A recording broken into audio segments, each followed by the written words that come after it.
Welcome back. Today you're going to learn the top 3 attacking plans in the most common opening in chess, the Italian game. I'll show simple, practical ideas you can start using right away. The Italian game begins with the move pawn to e4. Black responds with pawn to e5. You then develop your knight to f3, immediately attacking the central pawn. Black usually defends this pawn with their knight to c6. Next, you bring your bishop out to c4, placing it on an active square where it directly eyes your opponent's king. From here, Black will most often continue with either bishop to c5 or knight to f6. It doesn't make too much difference because the overall plans for White remain fairly similar. For example, let's say your opponent chooses bishop to c5. You then play pawn to c3, preparing the strong central push pawn to d4 in the near future. Now, Black has several different ways to react. Sometimes they even play pawn to h6, fearing that your knight might jump to g5 and attack the weak f7 square. This is somewhat similar to the fried liver attack, but in truth, pawn to h6 is usually just a loss of time. Still, this move gives us the chance to highlight one of White's underrated attacking plans that many players tend to overlook. Remember, the move pawn to c3 is all about preparing that powerful break with pawn to d4. And of course, in many variations you will eventually push the pawn to d4. But alongside that idea, there is another powerful plan that your opponent often overlooks. The pawn on c3 not only supports the center, it also allows you to expand on the queen side with pawn to b4, directly challenging the black bishop on c5. Once the bishop retreats, you can keep pushing pawns forward, gaining space and driving black's pieces backward. You might choose to push the a-pawn next, aiming to attack one of black's minor pieces on the following move, or you can strike immediately with pawn to b5, attacking the knight on c6. The inconvenience for black is that this knight plays a crucial role in defending the pawn on a5. Once the knight is forced to move, that pawn becomes vulnerable, and you can often capture it safely. For example, if the knight retreats to a5, you have already achieved a very favorable position.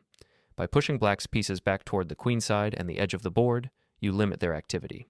This creates the perfect moment to suddenly switch gears and launch a direct attack on the king side. One of the sharpest ideas here is bishop takes f7, luring the black king out into the open.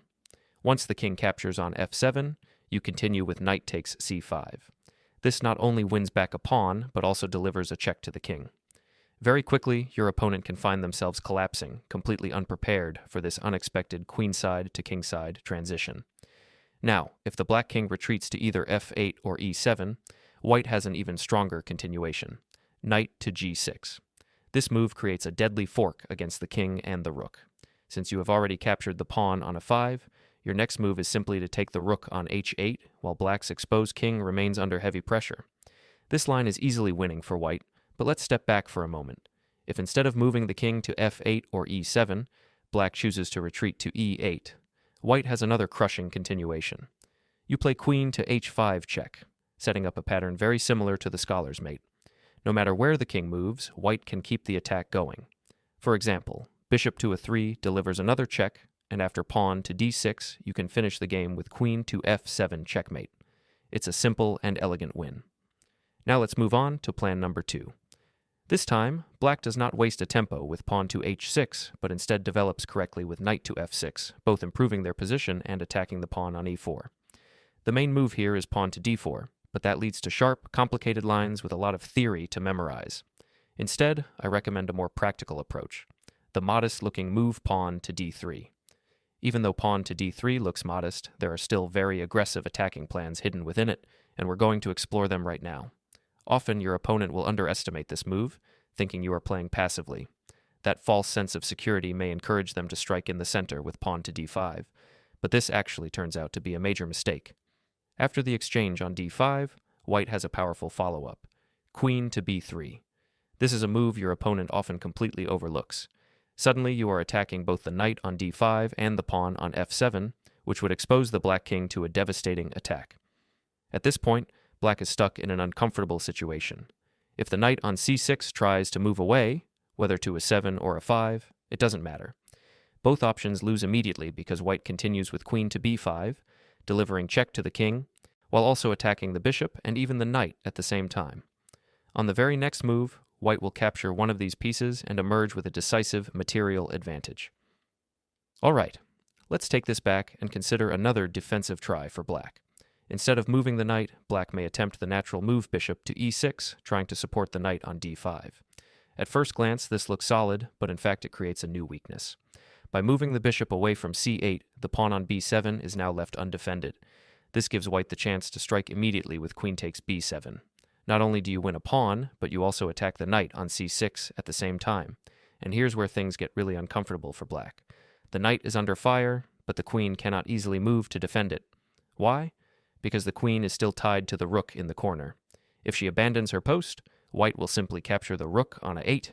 So what can black do? If the knight tries to retreat, whether it goes to a 7 or a 5, white punishes it in the same way as before. Queen to b5. This move checks the king and creates a deadly double attack against the bishop and the knight. Combined with the pawn you already picked up on b7, you are now guaranteed to win even more material. In short, bishop to e6 only accelerates black's downfall and gives white a decisive advantage. Now let's move on to plan number 3, which happens to be my personal favorite. This plan is especially effective in blitz games, where you can rack up countless wins just by following the same simple blueprint.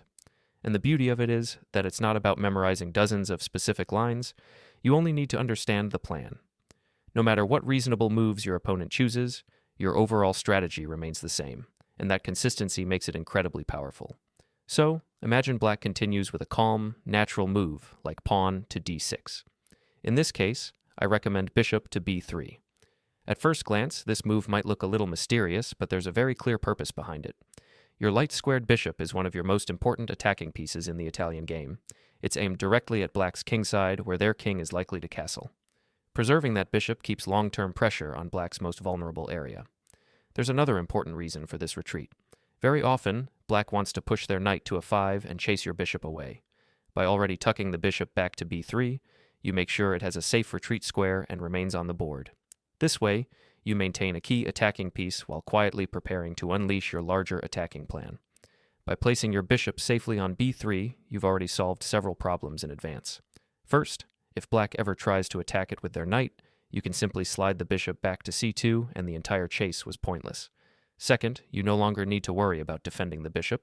Whether black tries bishop to a 6 or some other attempt, your bishop is already secure and fully supported. But perhaps the most important reason for bishop to b3 is that it sets a clever trap.